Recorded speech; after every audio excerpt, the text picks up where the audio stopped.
Գևորգ, ոնց որ շատ ես ուրախացել, որ Նարեկ Կարապետյանի հետ հանդիպել ես։ Լավ ես արել, որ ուրախացել ես, քո համար այդ շատ ուրախանալու բան է, բայց ամեն ինչից անկախ ուզում եմ քեզ տխրեցնեմ ու ասեմ, որ Նարեկ Կարապետյանը բոլոր նախարարների հետ հանդիպել է ու ամենակիչը քո հետ է հանդիպել։ Հա ու մի բան էլ, Տարոն Չախոյան, քեզ էլ եմ ուզում տխրեցնեմ։ Ես Հայաստանի Հանրապետության քաղաքացի եմ։ Ես էլ անձնագիր ես, բայց շատ չտխրես։ Ես հիմա նստած եմ ընկերոջս հետ, Կադարյան Ռոբերտի հետ, ով որ ներկա է եղել ժողովուրդ ջան, Նարեկ Կարապետյանի ու Պապոյան Գևորգի հանդիպմանը։ Ռոբ ջան, խնդրում եմ, կներկայացնես հանդիպումը ինչի մասին է եղել ու ինչ եք խոսել։ Մենք ընդհանրապես բոլոր նախարարների հետ էլ հանդիպել ենք, քննարկումներ ենք ունեցել, ներկայացրել ենք մեր առաջարկները, որոնք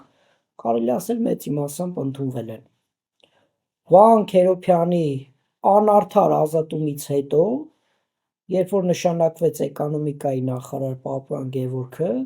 երևի կլիներ մոտավորապես 1 տարի, որ Նարեկը չէր հանդիպել էկոնոմիկայի նախարարության ներկայացուցիչների նախարարի հետ ու նեղսրտել էր մեր նախարարը, դրա համար ես եմ խնդրել պարոն Կարապետյանին հնարավորության դեպքում հանդիպել նախարարի հետ, ես էլ հանդիպումը կազմակերպել եմ։ Հանդիպման ժամանակ քննարկել ենք ձուլարանների աշխատանքը կարգավորող օրենսդրությունը, քանի որ էկոնոմիկայի նախարարությունը 1 տարի առաջ էր բերել արտահանման տուրքը, Ավելի շուտ, մի տարի առաջ, այո, 1 տարի շուտ սահմանեց արտահանման տուրքը, մոտավորապես 5 ձուլարան, միջին եւ մեծ, կանգնել էին խնդրի առաջ։ Ընդհուպ մինչև փակման խնդրի առաջ էին կանգնել, քան մարդ փակման խնդրի առաջ գործազուրկ էր մնալու։ Աշխատատեղերի կրճատման, այո, առաջարկը եղել է, ոնց որ պլանավորված էր 1 տարի հետաձգել արտահանման տուրքը, սահմանել 26 թվականին։ Քննարկման ժամանակ Պապոյանը առաջարկեց տրամադրել սուբսիդավորում, բայց Նարեկը ասեց, որ սուբսիդիա պետք չի, մեզ պետք է որ օրենքը ճիշտ աշխատի եւ գործարանները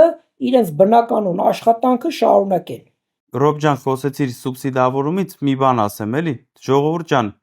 Գևորգը ինչ որ ուռճացված թվերից է խոսում, 3.5 միլիարդ է ասում, ինչ է ասում։ Ես դες հեսա հստակ օրինակներով 2 օրինակ կբերեմ, մենք իրար լավ կհասկանանք։ Գրեթե 30 անգամ տարբերվող թվեր են։ Ես դες հիմա թվերն ասեմ։ Ուրեմն տեսեք, մեր կազմակերպություններից մեկը ուրեմն պետական ծրագրից օգտվել է 9.6 միլիոն դրամի եւ այդ նույն ժամանակահատվածում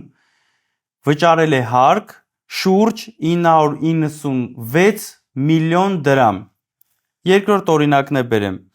Ուրեմն տեսեք, մեր կազմակերպություններից մեկը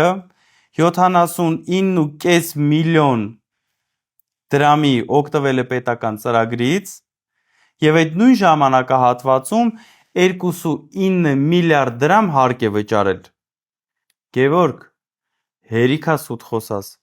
Ինձ թվում է այդ պարգևավճարներից մոտդ ինչ որ ընկալման խնդիրներ են առաջացել կամ վաղուց եղել են ավելի են սրվել, չեմ կարող ասեմ, բայց բոլորը գիտեն, որ դու հայտնի սուտ խոսացող ես, բայց հերիքա սուտ խոսած։